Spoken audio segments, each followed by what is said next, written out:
Welcome back for part 3 of Thomas Paine's Common Sense. Thank you for joining me yet again.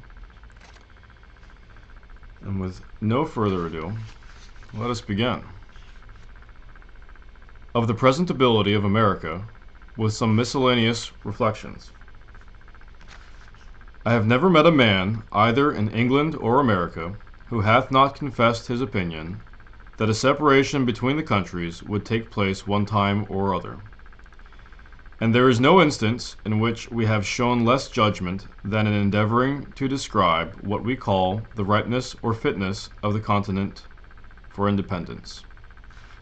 As all men allow the measure, and vary only in their opinion of the time, let us, in order to remove mistakes, take a general survey of things, and endeavor, if possible, to find out the very time. But we need not go far.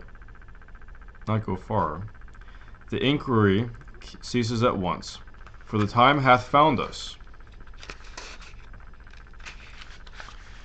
General concurrence, the glorious union of all things prove the fact. It is not in numbers, but in unity, that our great strength lies. Yet our present numbers are sufficient to repel the force of all the world. The continent hath, at this time, the largest body of armed and disciplined men of any power under heaven, and is just arrived at that pitch of strength in which no single colony is able to support itself, and the whole, when united, can accomplish the matter, and either more or less than this might be fatal in its effects. Our land force is already sufficient, and as to naval affairs, we cannot be insensible. But Britain would never suffer an American man of war to be built, while the continent remained in her hands. Wherefore, we should be no forwarder an 100 years hence in that branch than we are now. But the truth is, we should be less so, because the timber of the country is every day diminishing, and that which will remain at last will be far off and difficult to procure. Were the continent crowded with inhabitants, her sufferings under the present circumstances would be intolerable. The more seaport towns we had, the more should we have both to defend and to lose. Our present numbers are so happily proportioned to our wants, that no man need be idle. The diminution of trade affords an army, and the necessities of an army create a new trade. Debts we have none, and whatever we may contract on this account will serve as glorious memento of our virtue. Can we but leave posterity with a settled form of government, an independent constitution of its own, the purchase at any price will be cheap. But to expend millions for the sake of getting a few vile acts repealed, and routing the present ministry only, is unworthy the charge, and is using posterity with the utmost cruelty, because it is leaving them the great work to do, and a debt upon their backs, from which they derive no advantage. Such a thought is unworthy a man of honor, and is the true characteristic of a narrow heart and a peddling politician. The debt we may contract doth not deserve our regard if the work be but accomplished. No nation ought to be without a debt.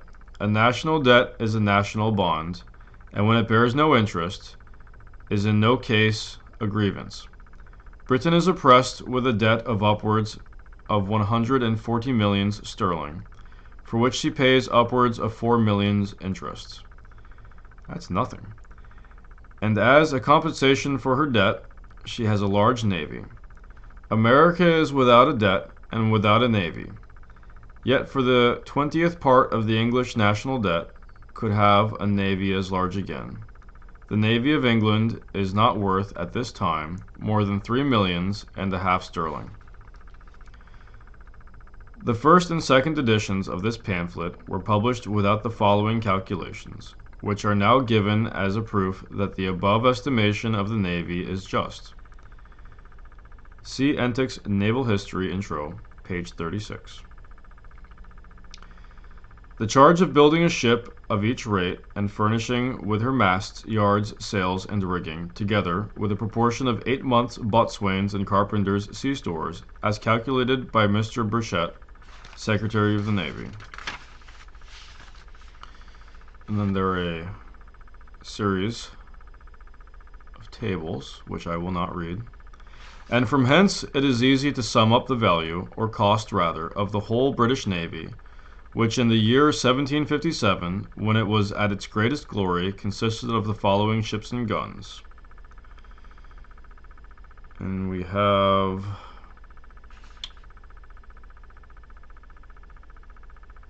let's see, 24, 30, 73, 105, 145, 190, 275 at a cost of 3.5 million.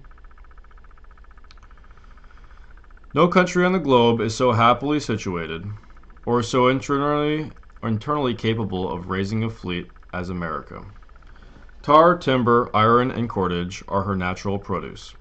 We need go abroad for nothing, whereas the Dutch, who make large profits by hiring out their ships of war to the Spaniards and Portuguese, are obliged to import most of the materials they use. We ought to view the building of fleets as an article of commerce, it is being the natural manufactory of this country. It is the best money we can lay out. A navy, when furnished, is worth more than it cost, and is that nice point in national policy on which commerce and protection are united. Let us build, if we want them not, we can sell, and by that means replace our paper currency with ready gold and silver. In point of manning a fleet, people in general run into great errors. It is not necessary that 1/4 part should be sailors. The terrible privateer, Captain Death, stood the hottest engagement of any ship last year, yet had not 20 sailors on board, though her complement of men was upwards of 200.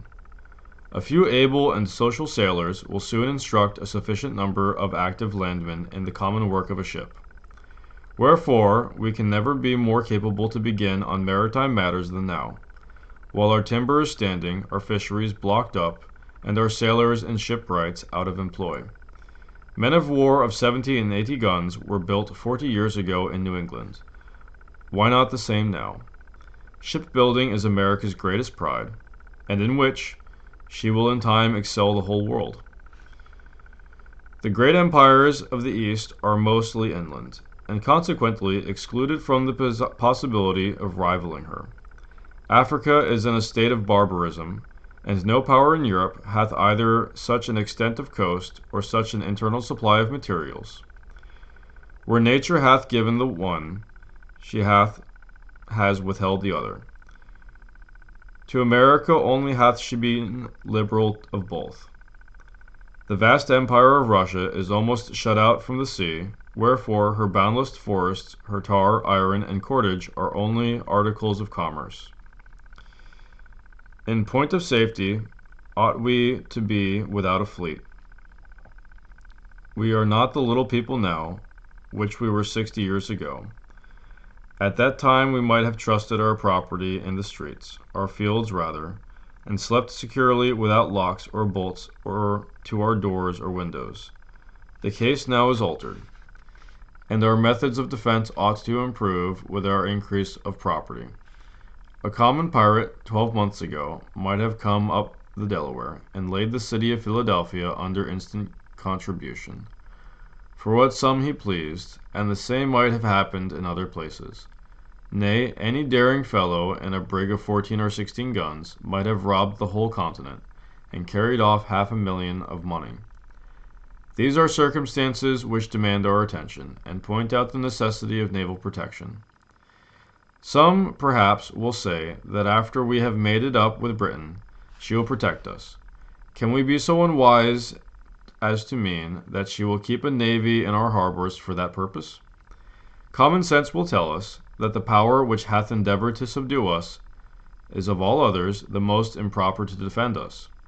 Conquest may be effected under the pretense of friendship, and ourselves, after a long and brave resistance, will be at last cheated into slavery. And if her ships are not to be admitted into our harbors, I would ask, how is she to protect us? A navy 3,000 or 4,000 miles off can be of little use, and on sudden emergencies, none at all. Wherefore, if we must hereafter protect ourselves, why not do it for ourselves? Why do it for another? The English list of ships of war is long and formidable, but not a tenth part of them are at any one time fit for service. Numbers of them not in being, yet their names are pompously continued on the list, if only a plank be left on the ship, and not a fifth part of such are fit for service, can be spared on any one station at one time. The East and West Indies, Mediterranean, Africa, and the other parts over which Britain extends her claim, make large demands upon her navy. From a mixture of prejudice and inattention, we have contradicted a false notion respecting the navy of England, and have talked as if we should have the whole of it to encounter at once, and for that reason supposed that we must have one as large, which not being instantly practicable, have been made use of by a set of disguised Tories to discourage our beginning thereon. Nothing can be further from the truth than this, for if America had only a 20th part of the naval force of Britain, she would be by far an overmatch for her, because as we neither have nor claim any foreign dominion, our whole force would be employed on our own coast, where we should, in the long run, have 2 to 1 the advantage of those who had 3,000 to 4,000 miles to sail over, before they could attack us, and the same distance to return in order to refit and recruit. And although Britain, by her fleet, hath a check over our trade to Europe, we have as large a one over her trade to the West Indies, which, by laying into the neighborhood of the continent, is entirely at its mercy. Some method might be fallen on to keep us a naval force in time of peace, if we should not judge it necessary to support a constant navy. If premiums were to be given to merchants to build and employ in their service ships mounted with 20, 30, 40, or 50 guns, the premiums to be in proportion to the loss of bulk to the merchants, 50 or 60 of those ships, with a few guard ships on constant duty, would keep up a sufficient navy, and that without burdening ourselves with the evil so loudly complained of in England, of suffering their fleet, in time of peace, to lie rotting on the docks. To unite the sinews of commerce and defense is sound policy, for when our strength and our riches play into each other's hands, we need fear no external enemy. In almost every article of defense we abound. Hemp flourishes even to rankness, and so that we need not want cordage. Our iron is superior to that of other countries, our small arms equal to any in the world. Cannon we cast at pleasure, saltpeter and gunpowder we are every day producing. Our knowledge is hourly improving. Resolution is our inherent character, and courage hath never yet forsaken us. Wherefore, what is it that we want? Why is it that we hesitate? From Britain we can expect nothing but ruin. If she is once admitted to the government of America again, this continent will not be worth living in. Jealousies will be always arising, insurrections will be constantly happening, and who will go forth to quell them? Who will venture his life to reduce his own countrymen to a foreign obedience? The difference between Pennsylvania and Connecticut, respecting some unlocated lands, shows the insignificance of a British government, and fully proves that nothing but continental authority can regulate the continental matters. Another reason why the present time is preferable to all others is, that the fewer our numbers are, the more land there is yet unoccupied, which instead of being lavished by the king on his worthless dependents, may be hereafter applied not only in the discharge of the present debt, but to the constant support of government. No nation under heaven hath such an advantage as this. The infant state of the colonies, as it is called, so far from being against, is an argument in favor of independence. We are sufficiently numerous, and were we more so, we might be less united. It is a matter worthy of observation that the more a country is peopled, the smaller their armies are. In military numbers, the ancients far exceeded the moderns, and the reason is evident. For trade being the consequence of a population, men become too much absorbed thereby to attend to anything else. Commerce diminishes the spirit, both of patriotism and military defense. And history sufficiently informs us that the bravest achievements were always accompanied in the non-age of a nation. With the increase of commerce, England had lost its spirit.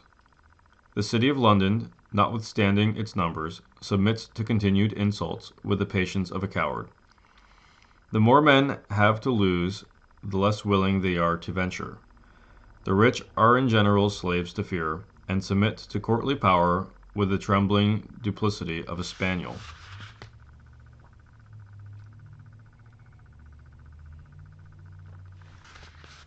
Youth is the seed time of good habits, as well in nations as in individuals.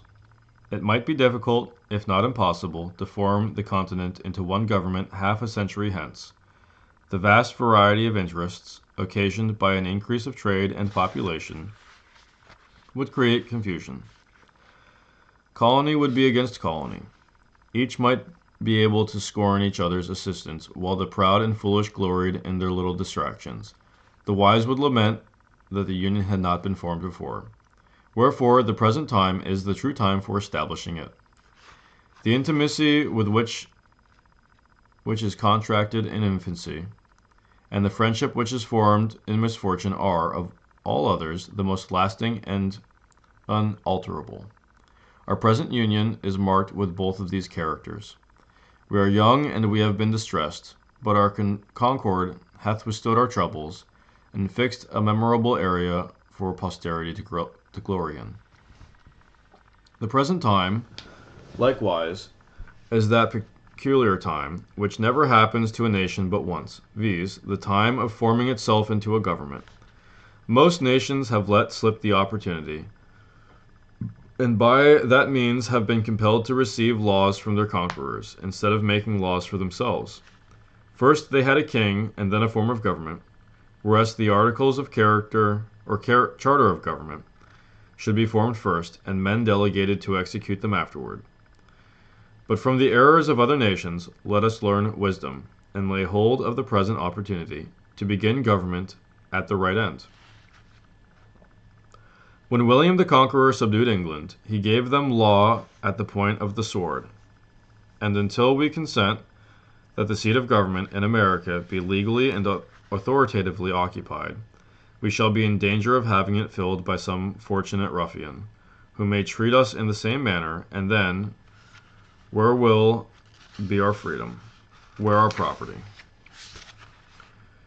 As to religion, I hold it to be indispensable duty of all government to protect all conscientious professors thereof.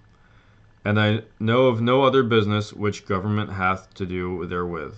Let a man throw aside that narrowness of soul, that selfishness of principle, which the niggards of all professions are so unwilling to part with, and he will be at once delivered of his fears on that head. Suspicion is the companion of mean souls, and the bane of all good society.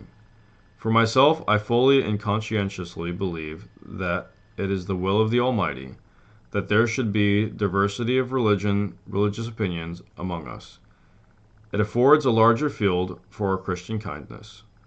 Were we all of one way of thinking, our religious dispositions would want matter for probation. And on this liberal principle, I look on the various denominations among us, to be like children in the same family, differing only in what is called their Christian names. In page 54, I threw out a few thoughts on the propriety of a continental charter, for I only presume to offer hints, not plans. And in this place I take the liberty of rementioning the subject by observing that a charter is to be understood as a bond of solemn obligation, which the whole enters into, to support the right of every separate part whether a religion, personal freedom, or property. A firm bargain and right reckoning make long friends. In a former page, I likewise mentioned the necessity of a large and equal representation, and there is no political matter which more deserves our attention. A small number of electors or a small number of representatives are equally dangerous. But if the number of the representatives be not only small but unequal, the danger is increased. As the instance of this, I mention the following.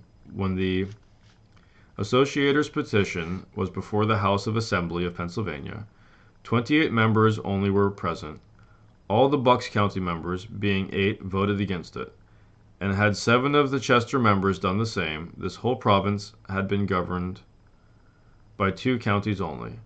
And this danger it is always exposed to. The warrantable stretch likewise, which that House made in their last sitting, to gain an undue authority over the delegates of that province, ought to warn the people at large, how they trust power out of their own hands. A set of instructions for the delegates were put together, which in point of sense and business would have dishonored a schoolboy, and after being approved by a very few, without doors, were carried into the House, and there passed in behalf of the whole colony. Whereas did the whole colony know with what ill will that House hath entered on some necessary public measures, they would not hesitate a moment to think them unworthy of such a trust. Immediate necessity makes many things convenient, which if continued would grow into oppressions. Expedience and right are different things. When the calamities of America required a consultation, there was no method so ready, or at that time so proper, as to appoint persons from the several houses of assembly for that purpose, and the wisdom with which they had proceeded hath preserved this continent from ruin. But as it is more probable that we shall never be without a Congress, every well-wisher to good order must own that the mode for choosing members of that body deserves consideration, and I put it as a question to those who make a study of mankind, whether representation and election is not too great a power for one and the same body of men to possess. When we are planning for posterity, we ought to remember that virtue is not hereditary. It is from our enemies that we often gain excellent maxims, and are frequently surprised into reason by their mistakes. Mr. Cornwall, one of the Lords of the Treasury, treated the petition of the New York Assembly with contempt, because that House, he said, consisted but of 26 members, which trifling number, he argued, could not with decency be put for the whole. We thank him for his involuntary honesty. To conclude, however strange it may appear to some, or however unwilling they may be to think so, matters not, but many strong and striking reasons may be given to show that nothing can settle our affairs so expeditiously as an open and determined declaration for independence, some of which are: 2. Those who would fully understand of what great consequence a large and equal representation is to a state should read Burr's Political Disquisitions. Oh, that was a footnote. So, some of which are: First, it is the custom of nations, when any two are at war, for some other powers not engaged in the quarrel to step in as mediators and bring about the preliminaries of a peace. But while America calls herself the subject of Great Britain, no power, however well disposed she may be, can offer her mediation. Wherefore, in our present state, we may quarrel on forever. Secondly, it is unreasonable to suppose that France or Spain will give us any kind of assistance, if we mean only to make use of that assistance for the purpose of repairing the breach and strengthening the connection between Britain and America, because those powers would be sufferers by the consequences. Thirdly, while we profess ourselves the subjects of Britain, we must, in the eye of foreign nations, be considered as rebels. The precedent is somewhat dangerous to their peace, for men to be in arms under the name of subjects. We, on the spot, can solve the paradox, but to unite resistance and subjection requires an idea much too refined for common understanding. Fourthly, were a manifesto to be published and dispatched to foreign countries, setting forth the miseries we have endured, and the peaceable methods we have ineffectually used for redress, declaring at the same time that not being able any longer to live happily or safely under the cruel disposition of the British court, we had been driven to the necessity of breaking off all connections with her, at the same time assuring all such courts that our peaceful disposition towards them and that our desire of entering into trade with them. Such a memorial would produce more good effects in this continent than if a ship were freighted with petitions to Britain. Under our present denomination, the British subjects, we can neither be received nor heard abroad. The custom of all courts is against us, and will be so until, by an independence, we take rank with the other nations. These proceedings may at first appear strange and difficult, but, like all other steps, which we have already passed over, will in a little time become familiar and agreeable. And, until an independence is declared, the continent will feel itself like a man who continues putting off some unpleasant business from day to day, yet knows it must be done, hates to set about it, wishes it over, and is continually haunted with the thoughts of its necessity. And that's the end of the book. So we're going to start the appendix now. Appendix. Since the publication of this first edition of this pamphlet, or rather on the same day on which it came out, the King's speech made its appearance in this city. And so I'll bring the notion that when we had sent our Declaration of Independence, England had already sent back not a treaty, but essentially an offer of peace with the colony, that England did not want a war. Had the spirit of prophecy directed the birth of this production, it could not have brought it forth at a more seasonable juncture, or a more necessary time. The bloody-mindedness of the one showed the necessity of pursuing the doctrine of the other.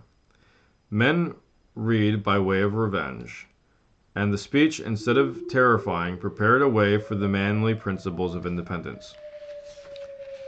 Ceremony, and even silence, from whatever motive they may arise, have a hurtful tendency when they give the last degree of countenance to base and wicked performances. Wherefore, if this maxim be admitted, it naturally flows that the King's speech is being a piece of finished villainy, deserved and still deserves a general execration both by the Congress and the people. Yet as the domestic tranquillity of a nation depends greatly on the chastity of what may properly be called national manners, it is often better to pass some things over in silent disdain, than to make use of such new methods of dislike, as might introduce the least innovation on that guardian of our peace and safety. And perhaps it is chiefly owing to this prudent delicacy that the King's speech hath not, before now, suffered a public execution. The speech of it may be called one is nothing better than a wilful, audacious libel against the truth, the common good, and the existence of mankind, and is a formal and pompous method of offering up human sacrifices to the pride of tyrants. But this general massacre of mankind is one of the privileges and the certain consequence of kings, as nature knows them not, they know not her, and although they are beings of our own creating, they know not us, and are become the gods of their creators. The speech hath one good quality, which is, that it is not calculated to deceive, neither can we, even if we would, be deceived by it. Brutality and tyranny appear on the face of it, and it leaves us at no loss, and every line convinces, even in the moment of reading, that he who hunts the woods for prey, be naked and untutored Indian. For the naked untutored Indian is less savage than the King of Britain. Sir John Dalrymple, a putative father of whining Jesuitical peace, fallaciously called the Address of the People of England to the Inhabitants of America, hath perhaps from a vain supposition, that the people here were to be frightened at the pomp and description of a king, given, though very unwisely on this part, the real character of the present one. But, says the writer, if you are inclined to pay compliments to the administration, which we do not complain of, meaning the Marquis of Rockingham's at the repeal of the Stamp Act, it is very unfair in you to withhold them from that prince, by whose nod alone they were permitted to do anything. It is Toryism with a witness. Here is idolatry even without a mask, and he who can calmly hear and digest such doctrine hath fortified his claim to rationality, an apostate from the order of manhood, and ought to be considered at once, who hath not only given up the proper dignity of man, but sunk himself beneath the rank of animals, and contemptibly crawls through the world like a worm. However, it matters very little now what the King of England either says or does, and hath wickedly broken through every moral and human obligation, trampled nature and conscience beneath his feet, and by a steady and constitutional spirit of insolence and cruelty procured for himself an universal hatred. It is now the interest of America to provide for herself. She hath already a large and young family, whom it is more her duty to take care of than to be grading away her property to support power who is become to reproach to the names of men and Christians. You whose office it is to watch over the morals of a nation, of whatsoever sect or denomination ye are of, as well as ye who are more limitedly the guardians of the public peace. If ye wish to preserve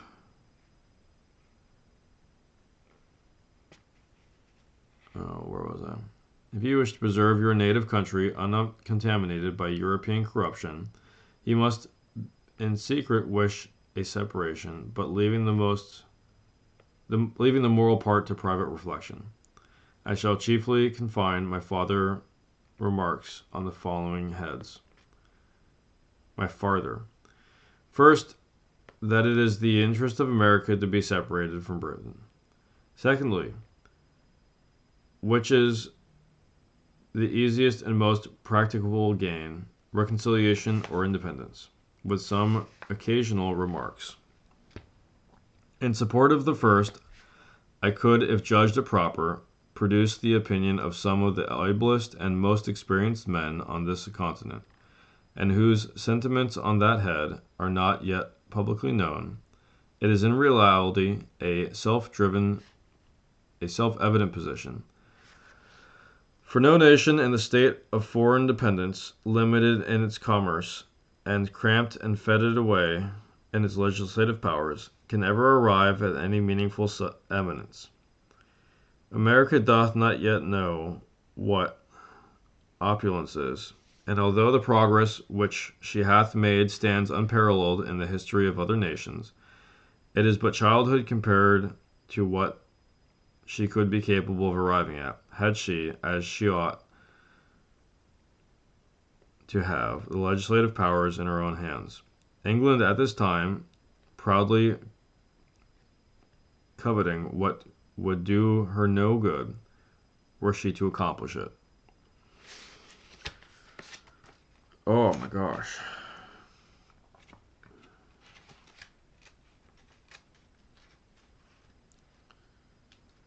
I am exhausted, and it is almost midnight yet again. What's that?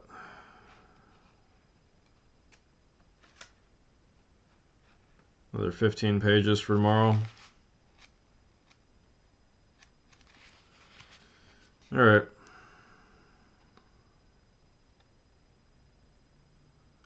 I think we're going to call that. I'm going to go to sleep. It's almost midnight. Thank you for joining me for the conclusion of Common Sense and the beginning of the appendix.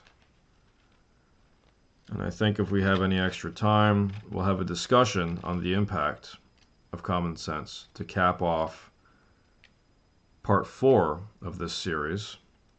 What had originally been intended to be a straight read-through, but